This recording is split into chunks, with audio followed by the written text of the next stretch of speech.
The rifle scope trembled slightly as Captain Morrison adjusted the parallax. 3,000 meters, nearly 2 miles of desert air, wind variables that would make a meteorologist quit, and a target the size of a dinner plate. He'd seen decorated snipers miss this shot by yards.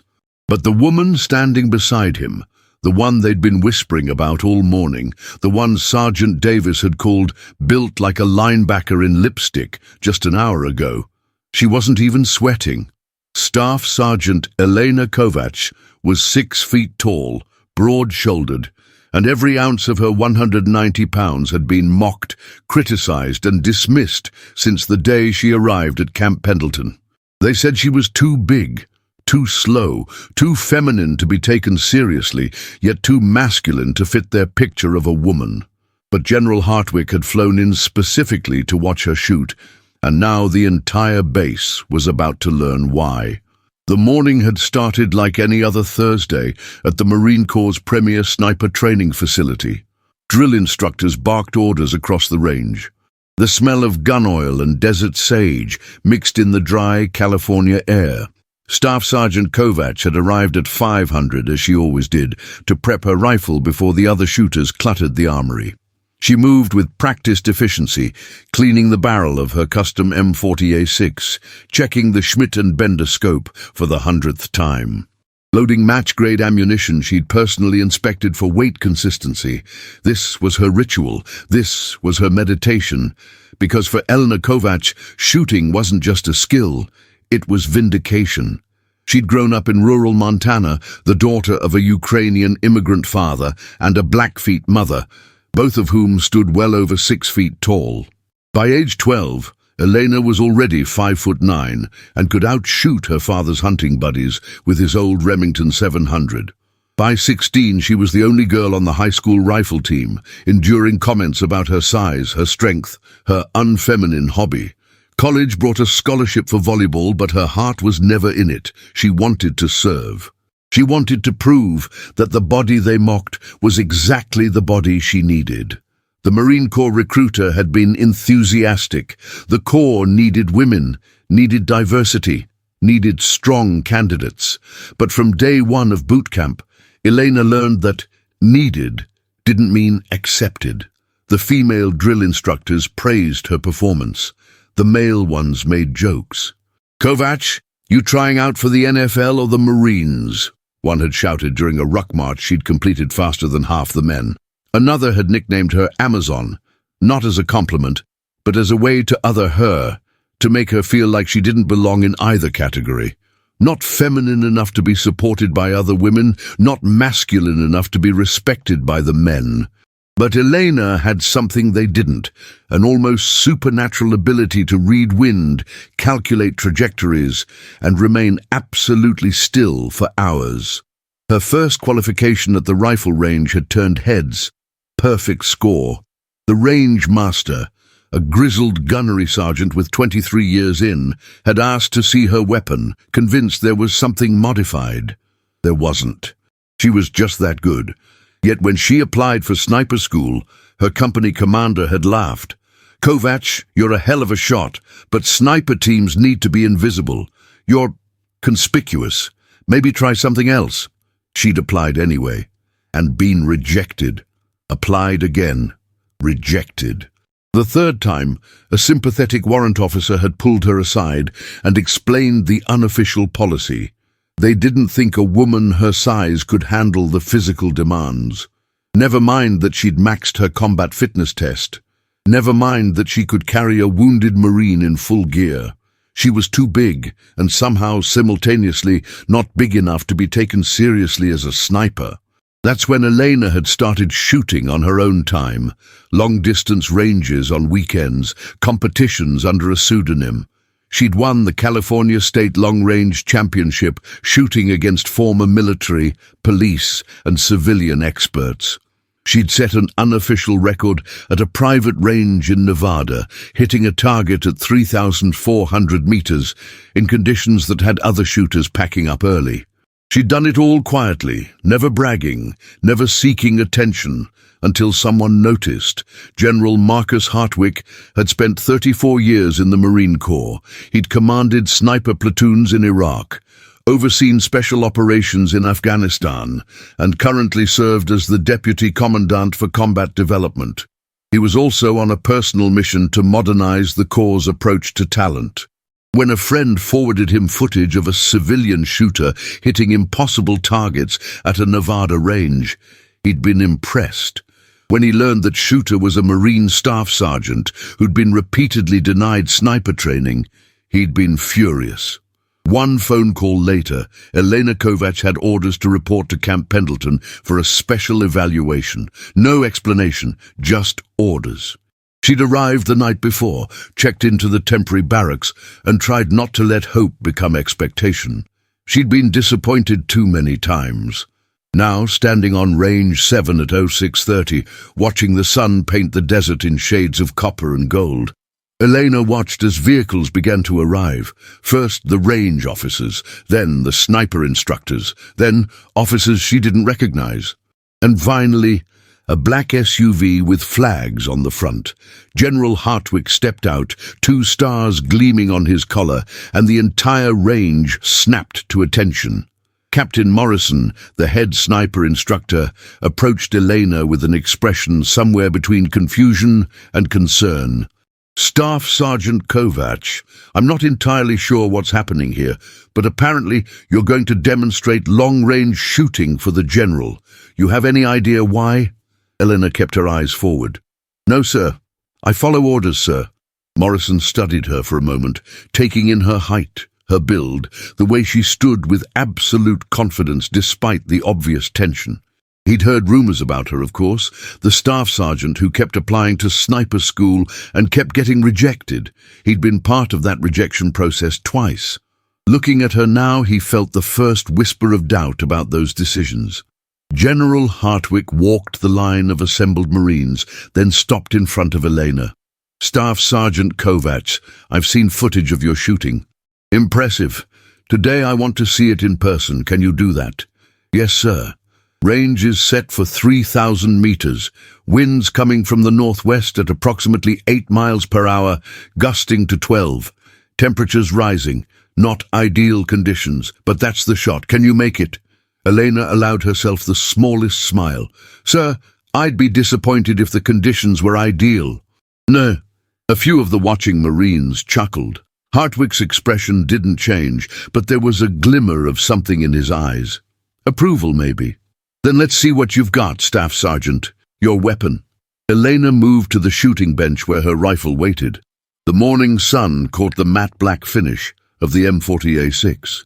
She'd saved for months to buy the custom stock, had spent countless hours adjusting the trigger pull to exactly 3 pounds, had mounted the Schmidt and Bender scope with obsessive precision. This rifle was an extension of her body.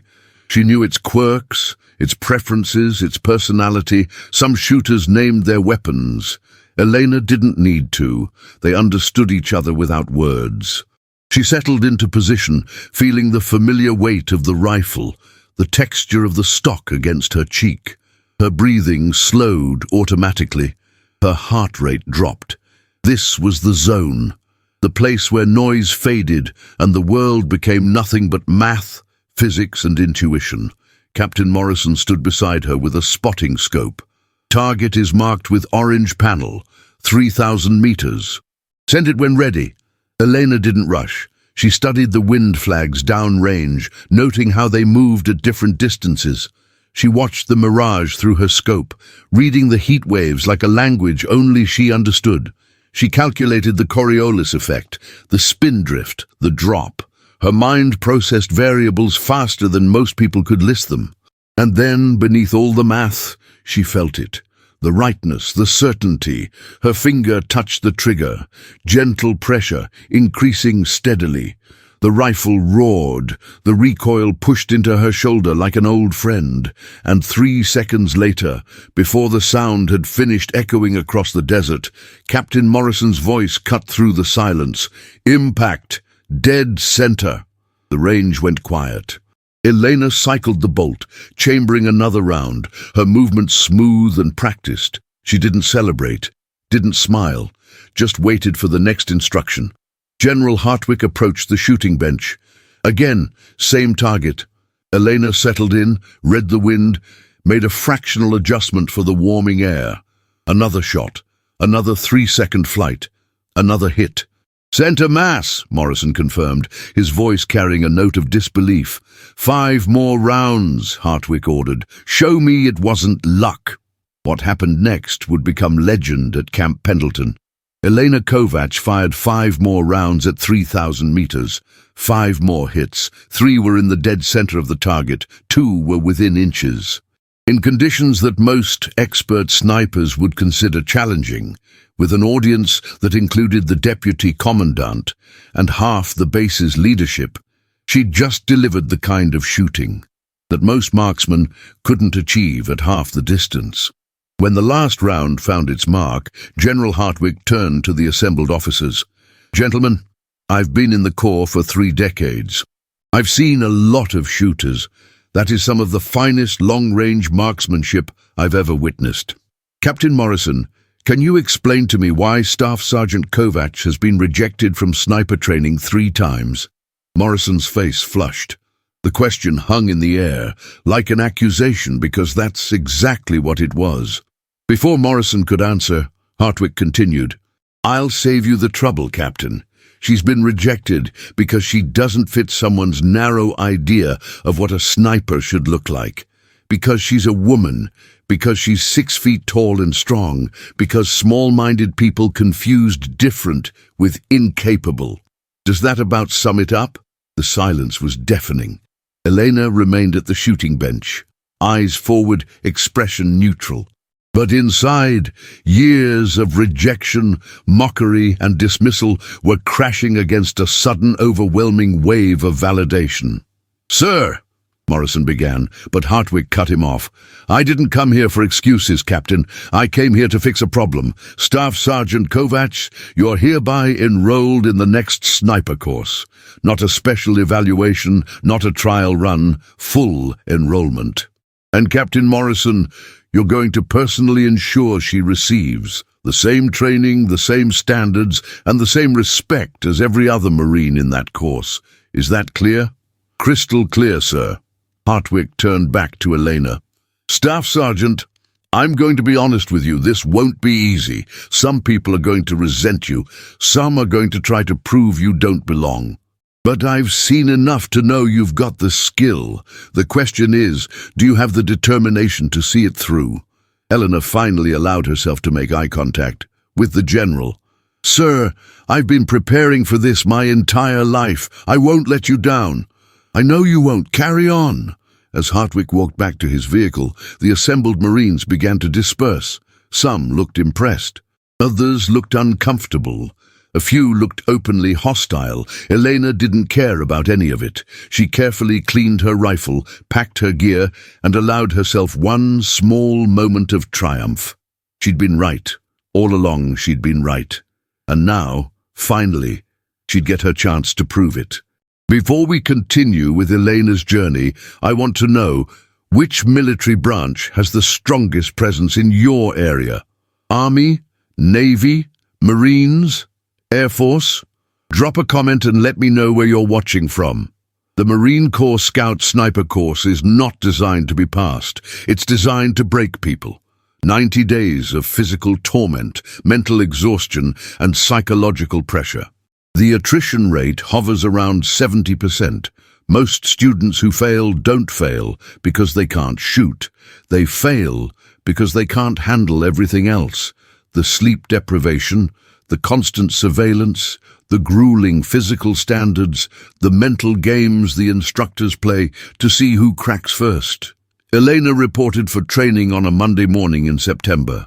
The heat had broken slightly, but Southern California was still an oven, and the course began with a 15-mile ruck march in full gear.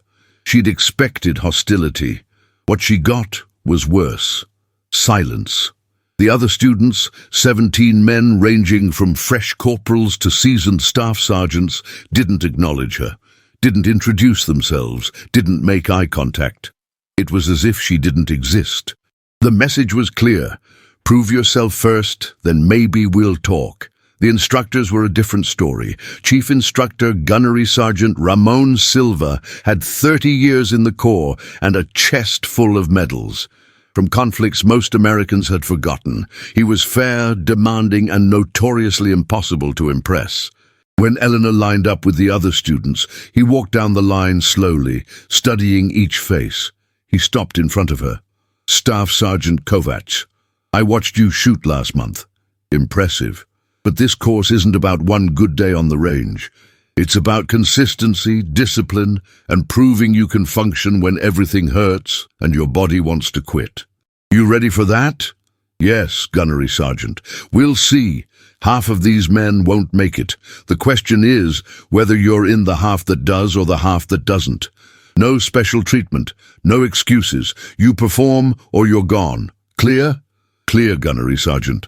Silva nodded once and moved on. Elena appreciated his directness. She didn't want special treatment. She wanted to earn her place the same way everyone else did. The first week was pure physical brutality. Ruck marches at dawn, rifle PT until arms trembled, endless push-ups, pull-ups, and flutter kicks.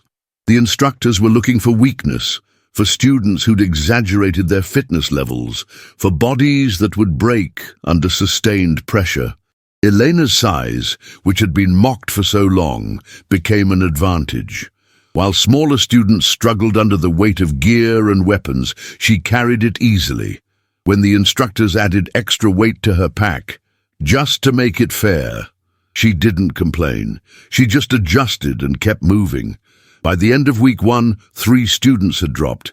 By the end of week 2, 2 more were gone.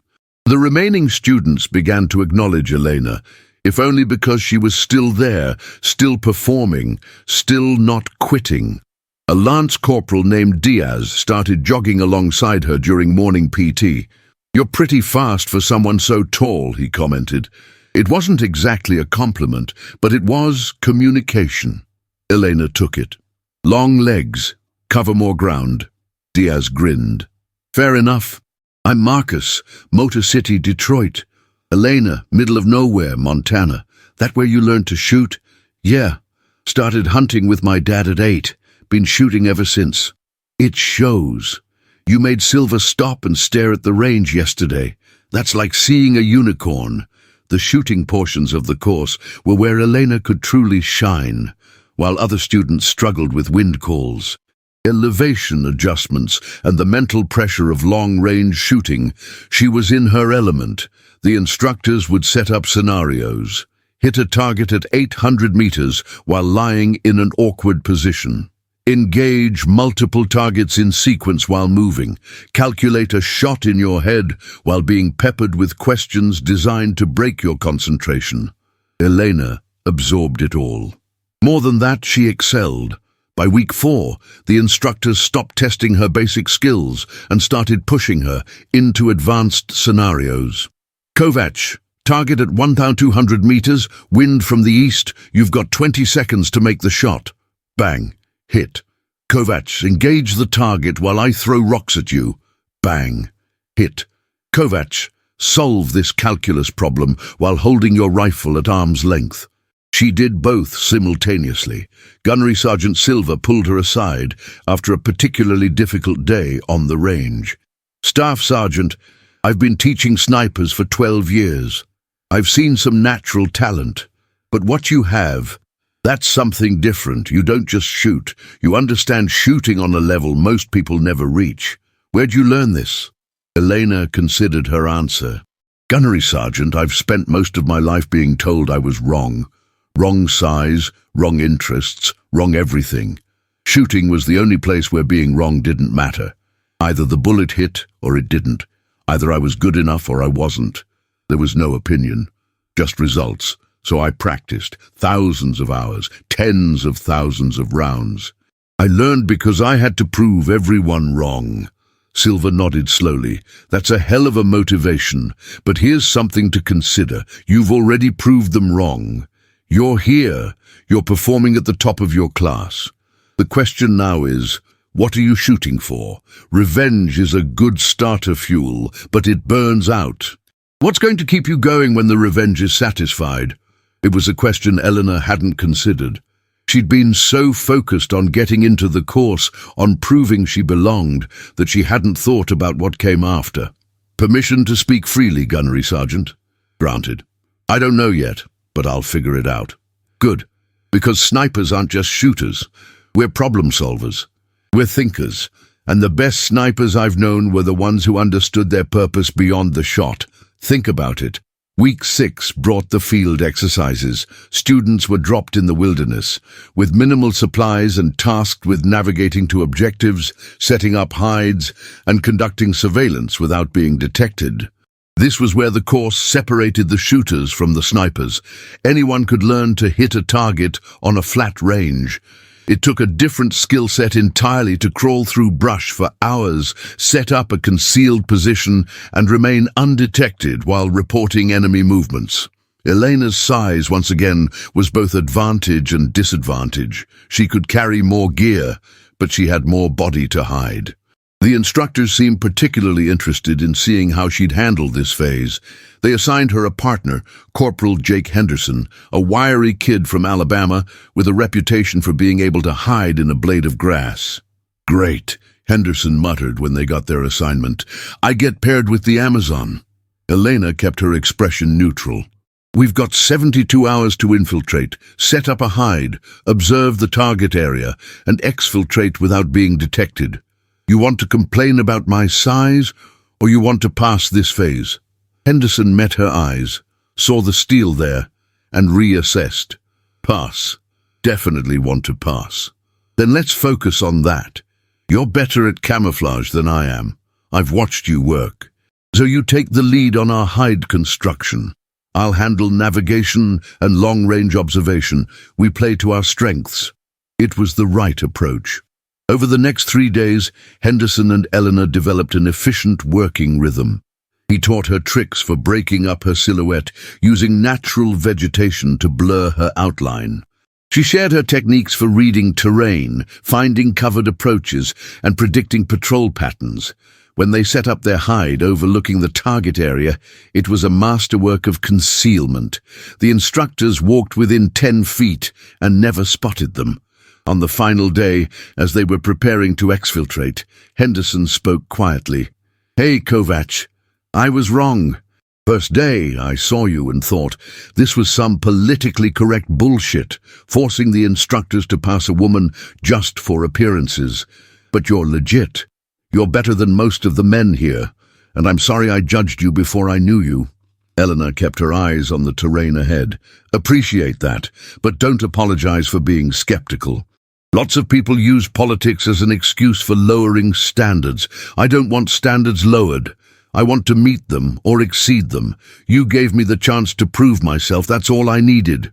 They exfiltrated successfully, reported back to base, and were informed they'd received the highest marks of any team in their phase.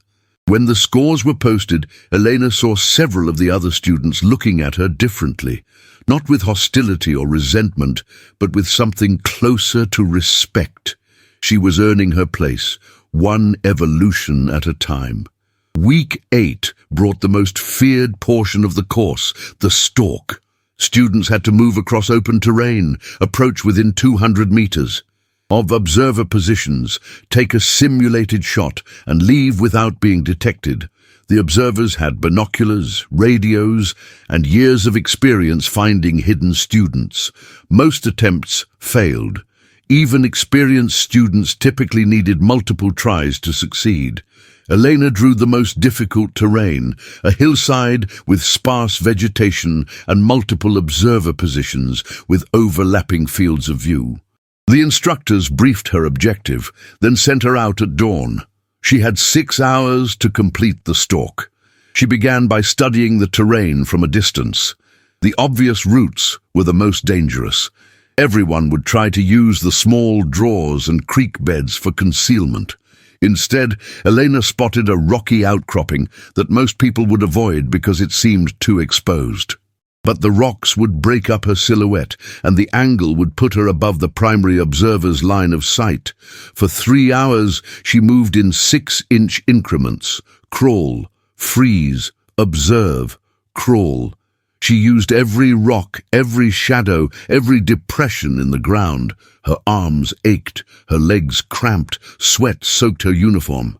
But she maintained iron discipline, never moving when she wasn't certain she had cover, never rushing even when frustration built. At the 4-hour mark, she was in position. She could see the observers clearly through her scope. They were scanning the field systematically, but they hadn't spotted her. She aimed at the designated target, a small panel set up, to simulate a high-value target, and took her simulated shot, raising a small flag per the exercise protocol. The radio crackled. Shot registered. Stand by for debrief. Eleanor remained frozen. The shot was complete, but the stalk wasn't over until she successfully exfiltrated. For another 90 minutes, she crawled backwards, retracing her route, staying in cover, fighting the urge to rush now that the shot was done. When she finally reached the extraction point, Gunnery Sergeant Silver was waiting. Kovacs, in 12 years of teaching this course, I've only seen 3 people complete that stalk on the first try. You're the 4th. The observers never saw you until you raised your flag. Outstanding work. Elena allowed herself a small smile. Thank you, Gunnery Sergeant. Permission to hydrate. Granted. Also, permission to feel proud of yourself. You've earned it. By week 10, the class had shrunk to 9 students. Elena was one of them, and she was consistently at the top of the performance rankings. But she knew the final phase would be the hardest. The comprehensive evaluation, where students had to demonstrate everything they'd learned in a continuous 72-hour exercise with no sleep and constant pressure. The exercise simulated a real-world mission: infiltrate enemy territory, conduct reconnaissance, eliminate high-value targets, and extract without compromise. The instructors played the enemy force, and they were aggressive. They used dogs, drones, and coordinated search patterns. They wanted students to feel hunted, to operate under maximum stress, to prove they could think clearly when everything was falling apart. Elena was paired with Lance Corporal Diaz. They'd become friends during the course, and they worked well together. Their objective was ambitious: infiltrate 6 kilometers into enemy territory, set up an overwatch position, identify and engage 3 simulated targets at distances exceeding 1,000 meters, and exfiltrate before they were discovered. They moved at night, using darkness as cover. Elena's navigation was flawless. She'd memorized the terrain maps, studied the enemy patrol patterns from previous students' debriefs, and planned a route that avoided the most likely detection areas. They moved slowly, deliberately, and by dawn, they were in position on a ridgeline overlooking the target area. For 16 hours, they maintained watch. Enemy patrols passed below. Helicopters flew overhead. Dogs were brought within 500 meters of their position, but Elena and Diaz remained perfectly still, perfectly silent, perfectly camouflaged. When the targets appeared, Elena didn't rush. She calculated each shot, called her windage and elevation to Diaz for confirmation, and engaged each target methodically. 1,000 meters, bang, hit. 1,200 meters, bang, hit. 1,500 meters, bang, hit. All targets neutralized, she whispered to Diaz, ready to exfil. They'd been in position for 19 hours. Their legs were numb, their backs screamed. They were dehydrated and exhausted, but the mission wasn't over until they were out. The exfiltration route Elena had planned took them through a narrow canyon that the enemy forces were unlikely to patrol heavily. It was a risk, but staying on the ridgeline would expose them to aerial observation. They moved carefully, painfully, their bodies protesting every step. They were 2 kilometers from the extraction point when they heard it, dogs barking close and getting closer. The enemy force had picked up their trail. Diaz looked at Elena, fear evident in his eyes. What do we do? Elena's mind raced through options. They could run, but they'd never outpace dogs. They could hide, but scent would give them away. They could surrender, but that meant failing the exercise. There was one other option. Water, she said. The creek. Dogs can't track through running water. We need to get in that creek and move downstream fast. They ran, not bothering with stealth now, just speed. The barking grew closer. Elena could hear handlers shouting. They crashed through brush, stumbled over rocks, and hit the creek at full speed. The water was ice cold, fed by mountain runoff, and it took their breath away. Go, Elena commanded. Fast as you can. Stay in the water. They sloshed downstream, fighting the current, their boots filling with water, their gear dragging them down.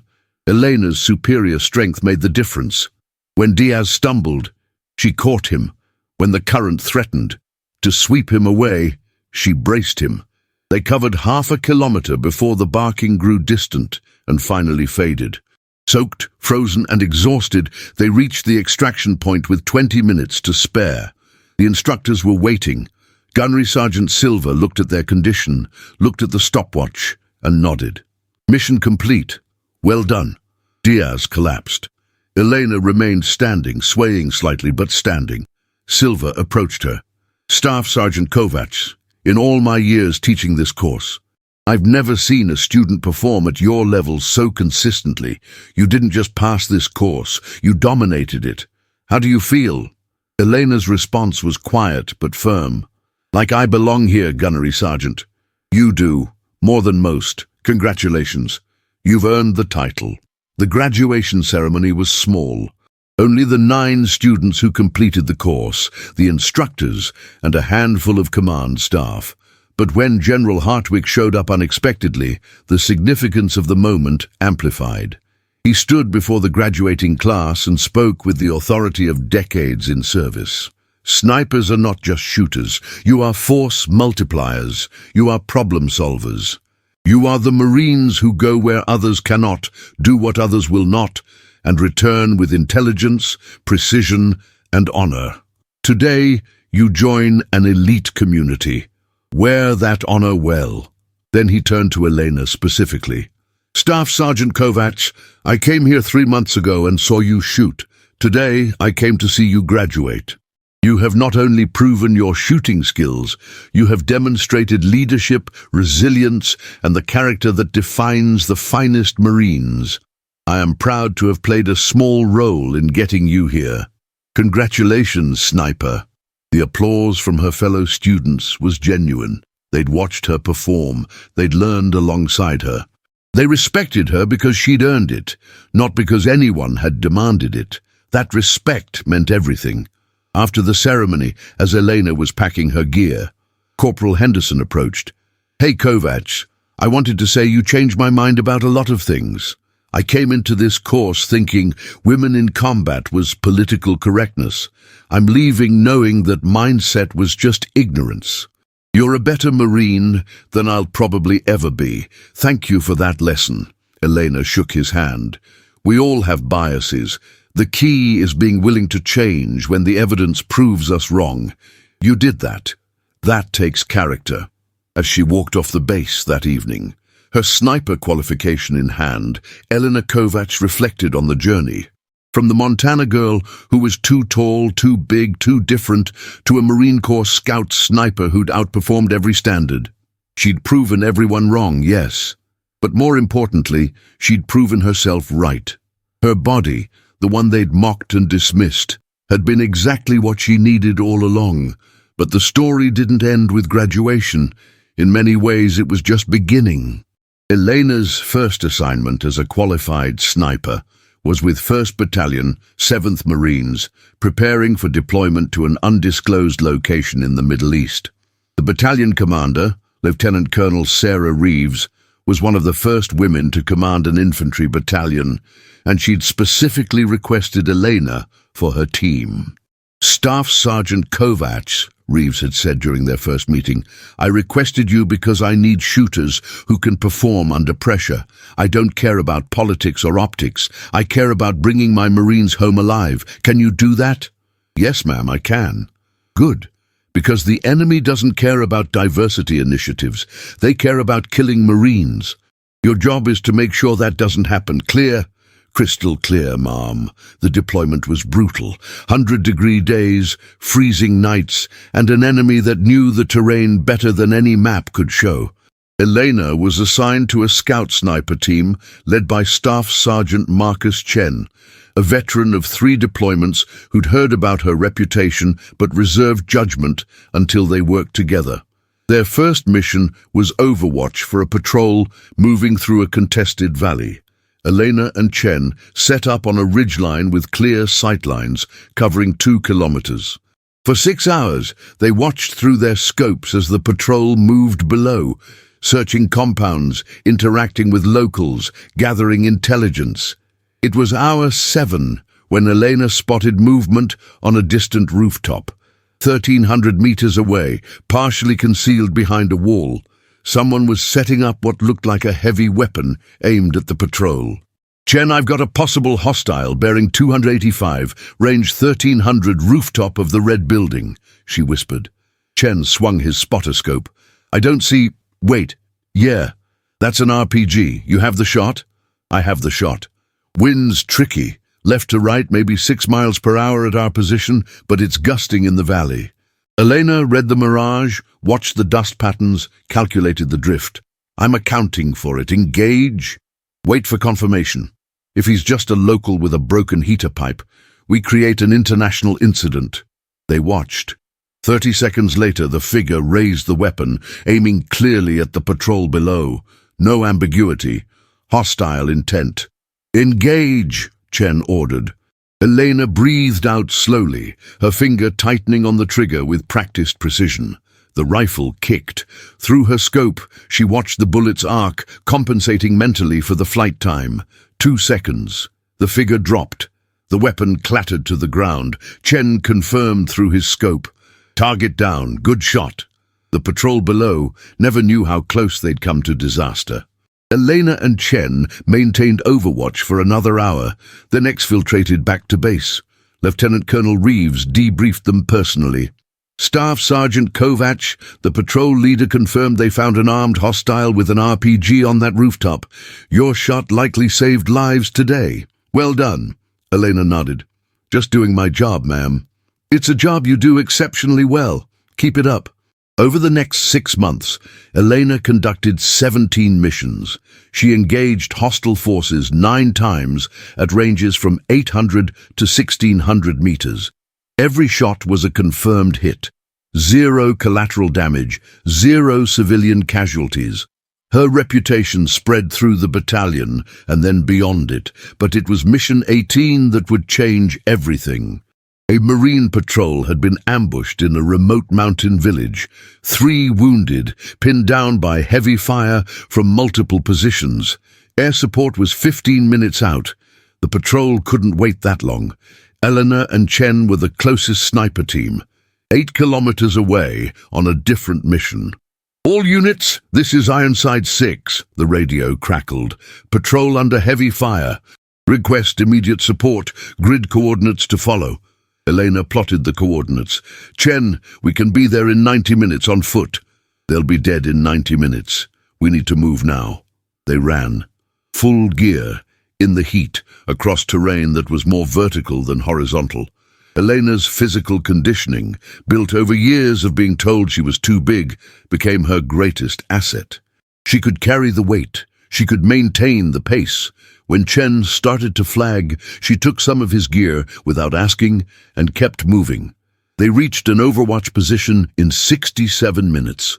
Both were gasping, drenched in sweat, but immediately went operational. Below, they could see the pinned patrol. Hostile fire was coming from 3 positions: a window in a stone building, a rooftop, and a position behind a stone wall. Range to targets? Chen asked between breaths. Elena ranged each position. Building 900 meters, rooftop 1,100, stone wall 1,400. That's a hell of a spread. Wind? Elena studied the conditions. Variable, strong crosswind in the valley. This is going to be technical. Can you make the shots? Elena had already done the calculations. With adrenaline pumping, her body exhausted, and 3 lives on the line, these were not ideal shooting conditions. But that's what the training was for. I can make them. Then do it. I'll spot and call corrections. Start with the closest threat.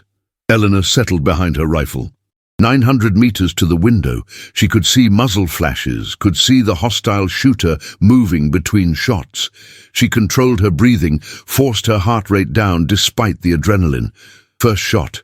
The figure in the window dropped. Hit. Move to rooftop, Chen called. 1,100 meters. Harder angle, more wind exposure. Elena adjusted, recalculated, and fired. Hit. That's 2. Wall position, 1,400 meters. Winds picked up, maybe 10 miles per hour now, gusting higher.